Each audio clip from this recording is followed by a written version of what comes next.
വയനാട് സുഗന്ധഗിരി മരമുറി കേസിൽ പ്രതികൾക്ക് മുൻകൂർ ജാമ്യമില്ല. 6 പ്രതികളുടെ മുൻകൂർ ജാമ്യാപേക്ഷ ജില്ലാ പ്രിൻസിപ്പൽ സെഷൻസ് കോടതി തള്ളി.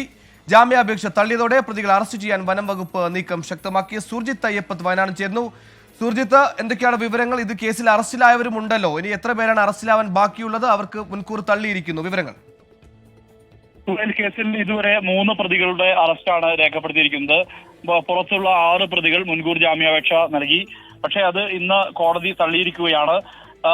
ഈ കേസുമായി ബന്ധപ്പെട്ട് 6 പ്രതികളുടെയും മുൻകൂർ ജാമ്യാപേക്ഷ ജില്ലാ പ്രിൻസിപ്പൽ സെഷൻസ് കോടതിയാണ് തള്ളിയത്. അഡ്വക്കേറ്റ് ജയപ്രമോദാണ് ഈ കേസിൽ ഈ പ്രോസിക്യൂഷന് വേണ്ടി ഹാജരായത്. മരമുറി നടന്നിരിക്കുന്നത് റിസർവ്ഡ് വനത്തിലാണെന്നുള്ള പ്രോസിക്യൂഷന്റെ വാദം കോടതി അംഗീകരിച്ചു.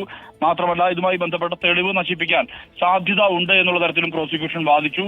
അത് ഈ ജാമ്യാപേക്ഷ മുൻകൂർ ജാമ്യാപേക്ഷ തള്ളിയതോടുകൂടി ഇവരെ അറസ്റ്റ് ചെയ്യാനുള്ള നീക്കമാണ് ഇപ്പോൾ നടത്തിക്കൊണ്ടിരിക്കുന്നത്, വനംവകുപ്പ് നടത്തിക്കൊണ്ടിരിക്കുന്നത്. ഈ കേസിലെ പ്രതികൾ 6 പ്രതികൾ വാര്യാട് സ്വദേശി ഇബ്രാഹിം, മീനങ്ങാട് സ്വദേശി അബ്ദുൾ മജീദ്, മാണ്ടാട് സ്വദേശി ചന്ദ്രദാസ്, മണൽവയൽ സ്വദേശി അബ്ദുൾ നാസർ, കൈതപ്പൊയിൽ സ്വദേശി ഹസൻകുട്ടി, എരഞ്ഞിക്കൽ സ്വദേശി ഹനീഫ എന്നിവരാണ് ഈ കേസിലെ പ്രധാനപ്പെട്ട പ്രതികൾ. ഇവരുടെ മുൻകൂർ ജാമ്യാപേക്ഷയാണ് കോടതി തള്ളിയത്. അതേസമയം ഈ കേസിൽ ഈ മരങ്ങൾ കൊണ്ടുപോകാൻ ഉപയോഗിച്ച ഈ ക്രെയിൻ സർവീസ് നടത്തിയിരുന്ന 3 പേരുടെ അറസ്റ്റ് ഇന്ന് രാവിലെ രേഖപ്പെടുത്തിയിട്ടുണ്ട്. കണിയാമ്പറ്റ സ്വദേശി പ്രിൻസ്, വൈത്തിരി സ്വദേശി അബൂ താഹിർ, കോഴിക്കോട് സ്വദേശി സുധീർ കുമാർ എന്നിവരുടെ അറസ്റ്റാണ് ഇന്ന് രാവിലെ രേഖപ്പെടുത്തിയിരിക്കുന്നത്. കൂടുതൽ പേരുടെ അറസ്റ്റ് വരും ദിവസങ്ങളിൽ ഉണ്ടാകും എന്നുള്ളതാണ് വ്യക്തമാകുന്നത്. 100-ലധികം മരങ്ങൾ ഇത്തരത്തിൽ മുറിച്ച് കടത്തിയിട്ടുണ്ട് എന്നുള്ള തരത്തിലുള്ള സ്ഥിരീകരണം വനംവകുപ്പിന് ഉണ്ടായിട്ടുണ്ട്. ഇതുമായി ബന്ധപ്പെട്ട് വിജിലൻസ് സംഘത്തിന്റെ അന്വേഷണവും തുടരുകയാണ്.